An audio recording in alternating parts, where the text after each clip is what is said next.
it takes just a generation or two to just lose the core value or the language. It can be culture, or it can be an art form which the family knew for so long and just lost. Imagine he will never be the best driver, but he could have been the best weaver in the town. But he just lost the opportunity because the money was not given, or he just didn't know where to use it or how to get it. Welcome to Mindful Businesses, presented by Saree, and I'm your host, Vidya Iyer. In our podcast, we bring to you brands which are mindful in their practices and processes. A mindful business adopts and employs sustainable social, economic, and environmental practices. Today, we have with us Sujata Biswas and Tanya Biswas, co-founder of Suta, Woven Uninterrupted Simplicity. Welcome, Sujata and Tanya. Thank you so much, Vidya, for having us here. Hello. Hi. I'm very happy that I'm here today.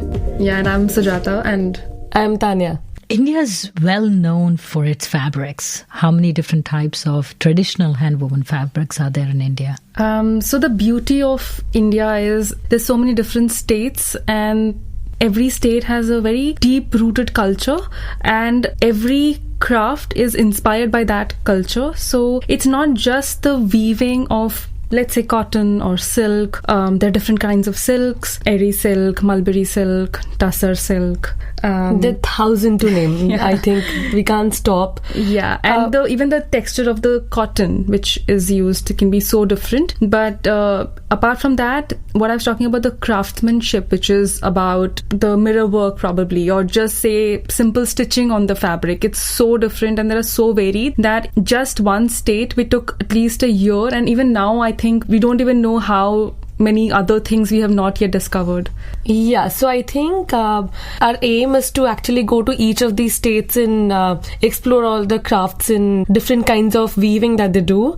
We cannot end at one point because it's varied, and each and every group of people are doing a different kind of art. And the state that you have been working with is Bengal. Yes, West Bengal is where we started from because our father was posted there, and he had some contacts, and it was very funny how we started actually, because we were looking for fabrics to make dresses out of it. And when we traveled with our father to find out probably fabrics, and we saw sarees are so beautiful and you can wear it different ways, and you don't have to cut it and make something out of it. It itself is such a beautiful attire, and we always loved sarees because our moms and aunts wore sarees. And then we went there to the village and we found there's so many ways they are making sarees. The different motifs they're making. Some are actually inspired by nature, some are just geometric prints, the different things people are working on. So basically we started with Bengal, but we have gone to Meghalaya. Now we are in Madhya Pradesh, Banaras, Odisha, Tamil Nadu,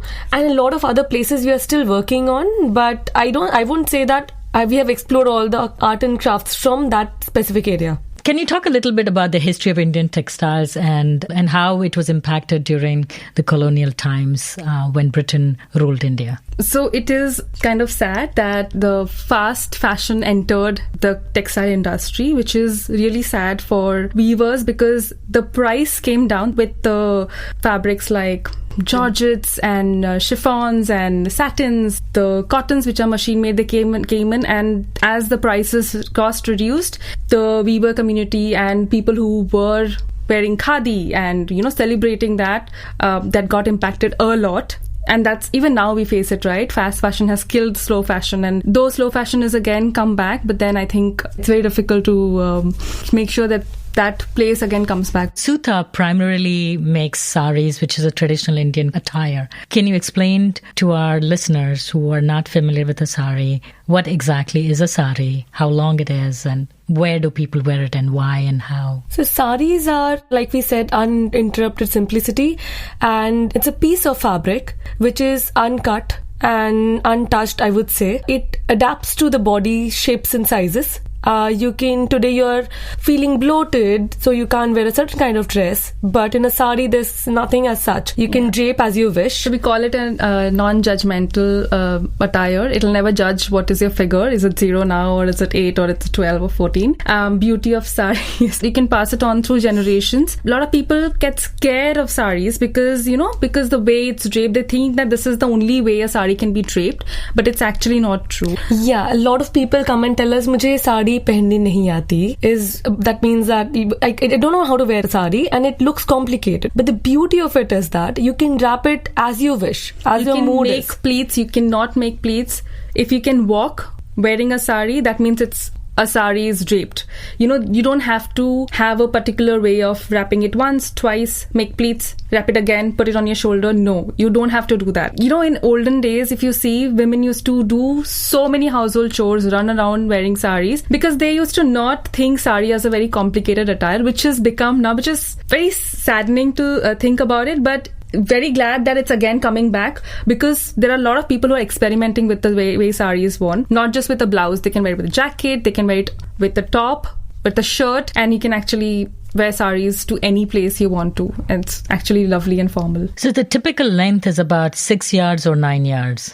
Yeah. So it's a 5.5 meters or a 6.5 meters, and if it's with a blouse piece, it's a little longer, which is a meter extra, and 9 yards is typically what the sari is called, which is 9-yard sari, which is a normal sari. You can drape it the way you want to. And there are different components to wearing a sari. So you would have a blouse, an underskirt or a petticoat.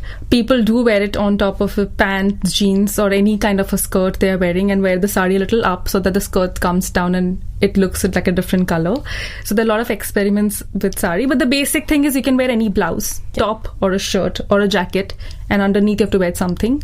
There is also a way you don't have to wear something underneath, where you wrap the sari in half and then tie it around. And also people do fallen edging to a sari to make the sari a little firm in the bottom and fall in a better way. What we have done is in Suta, we have blouses, we have petticoats, we have fall edging, and we have saris. So we want that the world of sari is simpler for people. So fall is a border put on the inside of the sari to literally make the sari fall properly when you wear. Like it's like having some kind of a heavy hem on your skirt. Yeah. Yes. Yeah, which is invisible, basically. It's invisible, yeah. So it's on the inside. Talking about a rise and fall of women wearing saris, I worked in India in the 80s, and the corporate dress code was Indian ethnic clothes, either sari or salwar kameez.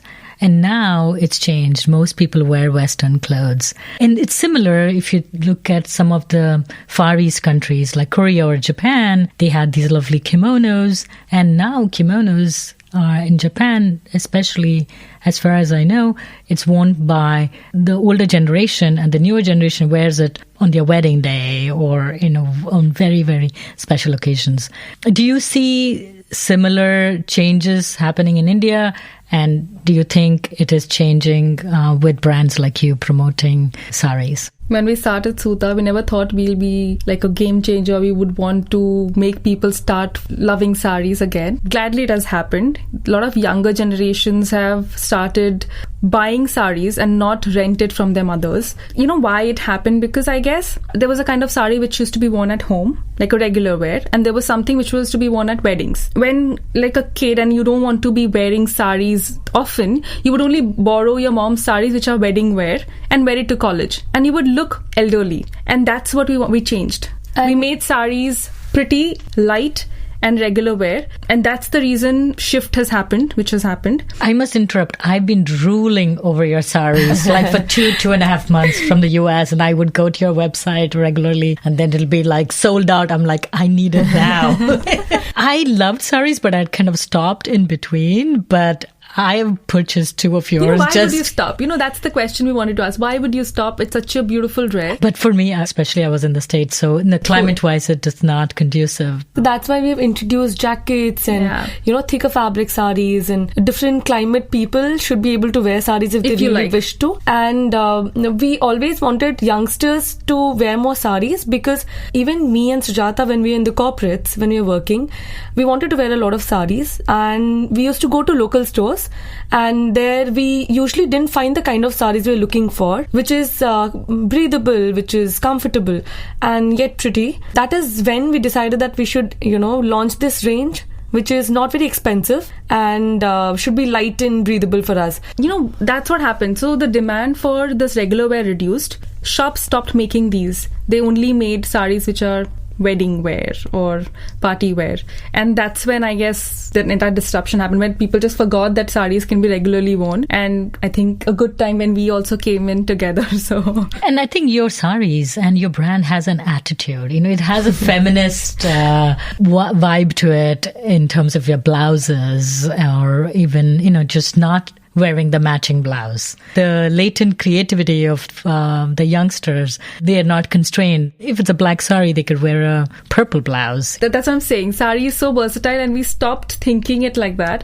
And in earlier days, I've seen my grandmom wearing a black saree with a pink blouse. And I've seen her sometimes wear it at home, not when she used to go out. But I've seen that kind of a mix and match. And I used to never shy away from doing that. Yeah, I'm glad that notion has broken now, that you have to wear sarees in a certain way and with certain kind of a blouse. And with all these changes, the beauty is that the weavers community is so happy. Artisans and weavers, they say that, ma'am, you're making these, do people actually wear it? Because they thought that, you know, a certain kind of sarees only sell, and they are like, for example, happy. The Halloween saree which we did, so the collection which was inspired by Halloween, and we had spiders crawling, and it's like, how can somebody wear sarees with spiders and, you know, eyes all over? You know, that's not typically how we've ever made sarees, and this won't sell, madam, then what would you do? And I'm like, that's where we should start experimenting. And these guys are so happy, I can't tell you. I just seen a photo of one of our weaver's wife. He was just wearing the spider saree, and I was laughing, and so this guy was saying, laughing at me, saying, you know, who wears this saree? And the wife is nicely spotting the spider saree. So it's very interesting. Talk about your journey. Sujata and Tanya are obviously sisters. What brought you together to start this brand? It's such an interesting question, and we love answering it again and again. It's a very interesting story. Me and Tanya, since childhood, we were very entrepreneurial, and we always wanted to have something of our own. We used to discuss about making bags and dolls out of handkerchief and selling it. My mom used to wonder. In a cart. Yeah, my mom used to wonder, why would you sell things in a cart? You know, you're studying and you would do something else. Like, no, mom, what if you throw us out of a house? You know, we have to do something. And we used to talk like that. I think we always were fascinated by the concept of selling and buying. And then those dreams were there. We studied engineering, then we were MBAs, and then we were in the corporates, and then after that we came in Mumbai, both of us. Yeah.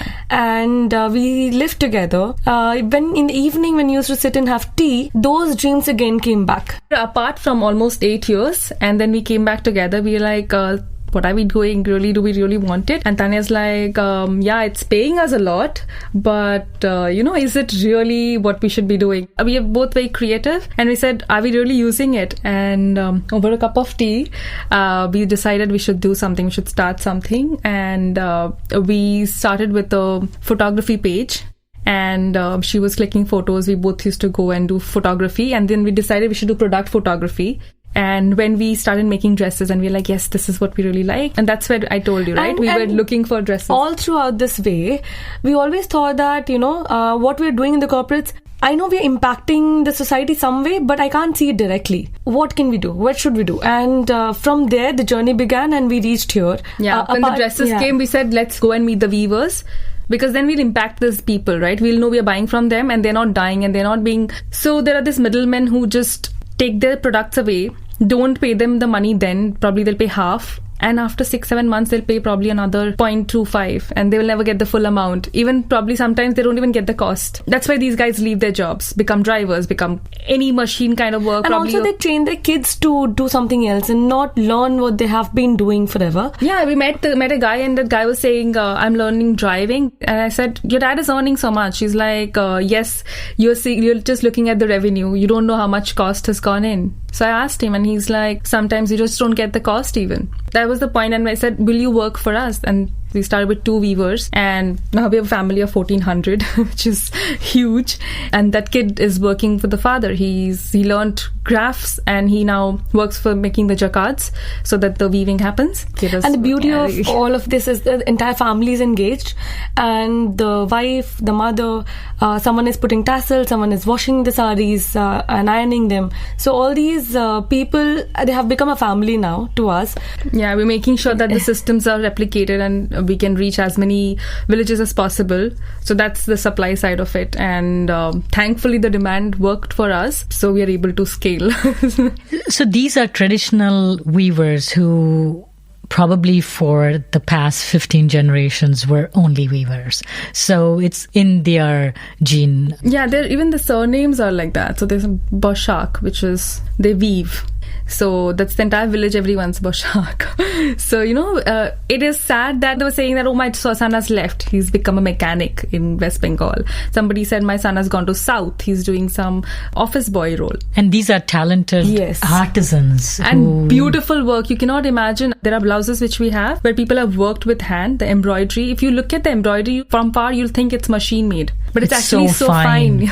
It's beyond beautiful. I don't know how they make it. It's when I hold it and I sometimes say, oh, weavers are so lucky that, they're working with you guys. I'm like, no, we are lucky. That thank God that they didn't leave this. You wouldn't have been able to see such work if that person would have left it and joined something else or done something else. So talking about the design, so some of them you create the new ones, the Halloween theme and those sort of Christmas and Halloween designs. But are most of the others very traditional patterns, or are they traditional techniques with your patterns? Yes. So how we started is because we wanted it to be very, very simple, and simplicity is what we couldn't find in the market. So there are certain sarees which you see on TV or anywhere, or a person wearing it next to you, you'll know it's a Suta saree. So that's there. We have a signature simple style which is very, very typical. But the fact that, let's say, a work called Jamdani, it's inspired by nature.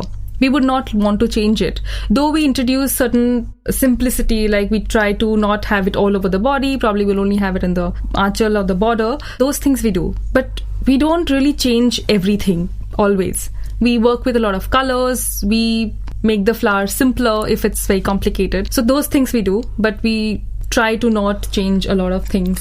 I raised my kids in the US, and I never used to speak the mother tongue to them, the Tamil. I used to speak to them in English for really no good reason. Plain inertia. It takes a lot of effort to preserve your culture. And one time I was at a fair where there was a Native American lady who had her stall, and I was talking to my daughter in English, and she looked at me and she said, "You don't talk to your child in your language." I was like, oh, well, I should, I guess. She told me, it takes only 2 generations to lose your language. And my jaw dropped. And since then, I have spoken to my kids in Tamil, which is my mother tongue. Similarly, like you said, within 1 or 2 generations, this craft will be gone. So what you are doing is pretty incredible. How do you train them? How do you bring them back to the fold? For instance, Patachitra, which is done in Odisha, it's an art form where they use a brush to paint directly on a piece of fabric. An art piece, which is a meter long, is framed and is sold for around 80,000-90,000 to 100,000 rupees, which is about $1,500. $1,500. Correct, yes. $1,500, around that much. Imagine a sari, how much it would cost. Who would buy it? Is 6.5 meters. 6.5 meters long sari. You do the maths. Imagine who will buy it and who will wear it and how many times. So what we did was, these people were actually losing out on their work because they were not able to sell their saris. Not even paintings because they're so expensive. An art connoisseur, how many will you buy and put it on the wall? So we approached these guys. We made the sari design simpler by putting it only on the borders and only on the end of the sari, which is the aanchal. And we made it very less intricate. So the efforts were lesser, but the art was still there. And you could still call it Patachitra. And we have launched the range of saris and people are loving it. Because I could say that I own a Patachitra without spending thousands and thousands of rupees on it. So I think this way we can preserve art, or a lot of effort goes into it. We can make it simpler and still continue making it. Yeah, but it's really sad what you said is that it takes just a generation or two to just lose the core value or the language. It can be culture or it can be an art form which the family knew for so long and it just lost. Imagine he will never be the best driver, but he could have been the best weaver in the town. But he just lost the opportunity because the money was not given, or he just didn't know where to use it or how to get it. With Suta, what is happening is we make sure that these guys are paid above average. In that village, I can proudly say that some guys, really, these guys are paid the highest and they will never get that amount from anybody else. Our payment system is super transparent. The moment the product reaches us, the checking happens and the ironing happens. Before it gets shipped to us, the money goes into their account. And it's never that it reaches us, we again check, or we sell it and then I'll pay you. Nothing is done. They deliver it. After the checking is done, if it's perfect, we just pay them. It goes into the bank account. Sometimes what happens is the communication goes wrong. So the manager says one color, I would have said some other colors. This. Yeah, they would not understand probably magenta or lavender. Probably we have told them and they have made a pink. But we take it back. So we don't say rejects. We take the rejects as well. And we don't say you keep it, because they would have spent 1,000 rupees or let's say $50-$60 or something on the product. Just because we said no because the color didn't match, he would just be lying, holding that sari and doing nothing with it. But we take it back because it's our design. It was just a communication error, not his fault. So we take the rejects. We use those, and sometimes we have realized that those have become the biggest hits. Yeah, sometimes so serendipity. Yeah. So because they've actually been doing it for so many generations, so yes. Intuitively they may know what works in a different way, though they don't know the modern market. They know the market. Once what happened, we made crowns and a wing. It became upside down. Actually, I got furious saying that, oh my God, you spent months and months on it and you made the upside down crown. Now, how do one wear the sari? But now I've realized that it looks just like a motif, not like a crown, but we can just wear it probably. And yeah, I wore it twice. I wore once with the reverse motif. Other time I wore it on the different side. I made the sari turn. This was on this side and the motif was right. The one thing that I noticed about your saris, firstly, they are authentic in terms of what they say they are when it's hand woven, because it's really hard to find the authentic hand woven materials even in India right now. And on top of that, they were actually reasonably priced. In some ways, it made me doubt that it was what it was. I had a friend who was from West Bengal, and I asked her, hey, look at these saris. Do they look authentic to you? So I'm glad that you're able to pay the weavers well, preserve the culture, make a profit, make a difference, and also make it affordable so that I can go out and just buy two beautiful 6 yards of hand-woven, specially designed saris. How do you do the pricing? This is where I've seen a lot of my friends go wrong who have started their business. Our saris start from somewhere around $16 to $20, one sari. So that beautiful light as air fabric, which is skin friendly, to get so many yardage of fabric with so less. A lot of people ask me, why don't you triple the price? There is a customer base. People are loving your work. We can just increase the price and make more profits.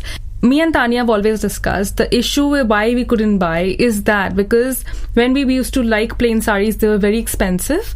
When we wanted simple designs, they were more expensive than they are. We said this is what the people are doing. So if there is a huge demand, they are trying to squeeze out money, and we decided we'll never do it. So the best sellers for us are still the saris, which the Maiden Heaven Malmal, which we talk about, is that range. And we have decided we will never increase the price. How it worked out for us is good that we studied business MBA, and it helped us a lot. So economies of scale play a lot here, and also the way we hire people, the resources in our company it's super amazing. We have hired mostly local talents. Probably they don't have so much of education to get into a good place. We hired them, we trained them. Now they are getting good salary. They're doing fantastic work. And they're very dedicated in their loyalty. Work. You gain their loyalty very and loyal. trust. Yeah. And we even have people who are passionate about these products that we make. They're from different fields. We have an air hostess with us who's the head of operations now. Yeah. So from different fields, we have people who we have hired them. We're working together because they're very passionate in their lives. And they are Suta customers. So they wrote to us because we are hiring written on our website. They'll apply because they love Suta products and they already have the cupboards full of Suta saris. And imagine the amount of love that person will put in because they already love the product and they invested in it so much that their productivity automatically is super high. Even if it's a Sunday and me and Tanya are working because there's so much to do, some of the guys will just come over and help us. That's the culture. So this is how we could keep the costs, the prices as they are. Plus, we have decided that if I personally can't buy a sari which is of this price, we always think that a 25-year-old, will that person come and buy it? will that person see the value in it? So that's how our pricing goes. Talk about the fabrics, especially mull, and why was it considered the fabric for royalty and the Britishers' obsession with mull in colonial India? Britishers' love with mull is never ending because of the lightness of the fabric. So you know what? Mull was always known as lighter than the air. When you beat the cotton which flies in the air, it's from there the mull is made. That's the thread of mull, which is the lightest, finest. Initially, mull from Dhaka used to be the cotton used to be only kept with only the water of Ganges. Now that has changed, of course. It's not just the Ganges water which is being used, but initially that's a history, that's a story of mull. The mull which is made, it's so light and it's so super fine. It's 100 thread count. If you even hold it, it's a beautiful see-through fabric feel you'll get. It absorbs moisture like nothing else. I used it to wrap my baby, so you can imagine the softness of that fabric. Yeah, so that is what we call as made in heaven mull. You were saying something about the water of the Ganges.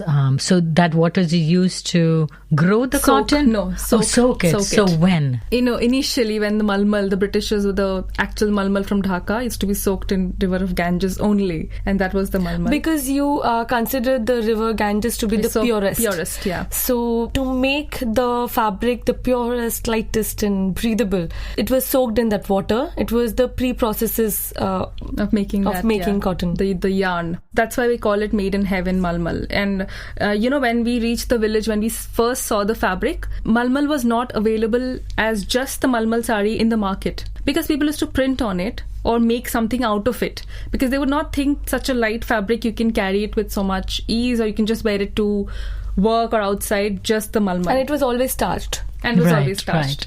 And we removed that. That's one more notion, which we don't like stiff sarees. We rather like something which is flowy. It was always in our dreams because our grandmother, she used to tie the sarees in ropes, which was tied from one lychee to one mango tree. And we used to play amongst the saree. We used to play hide and seek and other games around the sarees because it was so fragrant and soft. And during summer vacations, that was the best memory that we had. And that's why our sarees smell in a typical way. If you buy Suta sarees, you'll first witness the smell of the saree. We wash the saree in soap nut and few other things. Secret ingredients, I would call it. We call it. We mix it in a certain ratio so that to get that typical smell. We wanted that smell to be there. So this is probably the first fashion brand which uses smell too. Because we wanted all the senses to get activated. So your eyes are happy because you see the saree, you hold the fabric which is made in heaven, and you anyway get transported to some other dreamland. And then the smell. It has to be all-encompassing. So, talk about the dyes. We've already spoken about some of the yarns that you used, your signature mull sarees. We use the azo-free dyes. Have been experimenting a lot with natural dyes.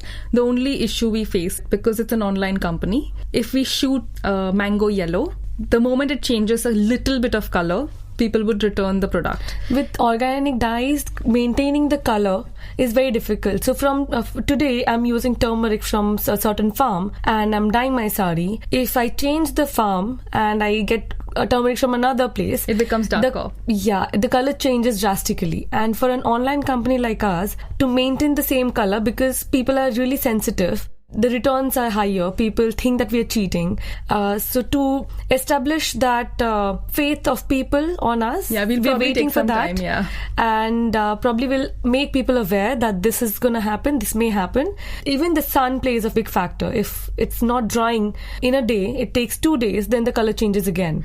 We are experimenting with the dyes now. The fabrics are coming to us. We are checking them. And very soon probably there'll be a collection, which is just organic dye. And also sometimes organic dyes, the natural dyes seem to bleed. They bleed, and that's the natural way it's supposed to be. People love talking about indigo, but they bleed and they say, oh, it's bleeding. But they don't realize if you get an indigo which doesn't bleed, that means it's not natural.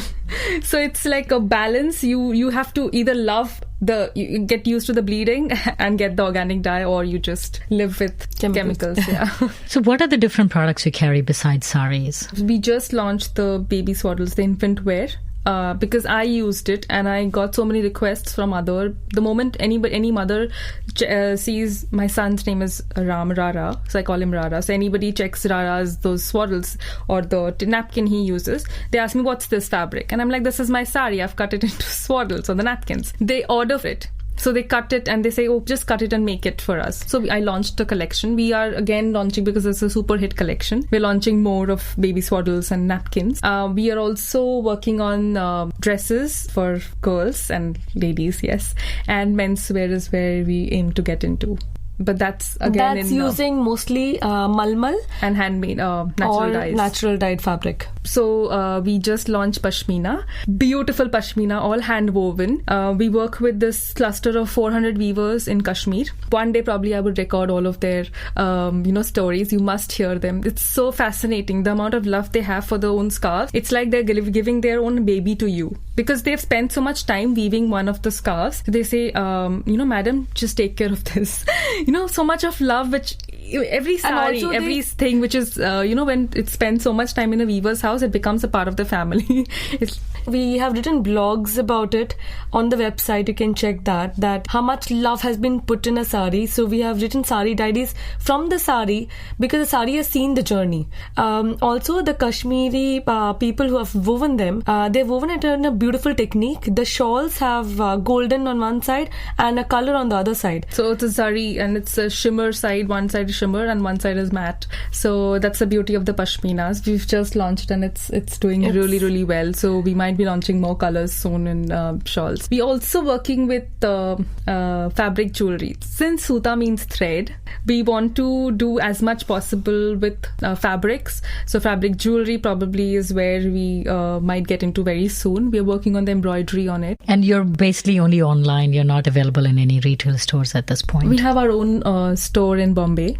So that's the first store and it's been 2 months. We really have been getting overwhelming response on having the store, because there's so many people who don't buy online. So they are super happy that we are available. But then we've been getting a lot of complaints from different states saying, just in Bombay and we have to fly to Bombay to meet you guys. So we've been getting a lot of requests. And we're in a very hideaway place. It's a green tiny corner where you won't expect that there's a store there. So where is your store?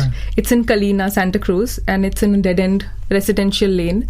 There's a park close to it, and it's green and it's very beautiful. So we've just put it in a corner space. And we have no plans so far to have any other retail outlet. Thank you, Sujata and Tanya, for coming on Mindful Businesses. Wishing you all the best on your journey. Thank you so much. It was really like living through our entire journey. It was beautiful talking to you. It was lovely chatting with you. I loved coming here. Thank you. If you're a creator of a mindful brand or would like to recommend a mindful brand to be featured on our show, send us a message on our Facebook or Instagram page. We recorded this podcast at Radio Vani Studio in Mumbai, India. Tatum Gale composed the music for this podcast. This is Vidya Iyer for Mindful Businesses.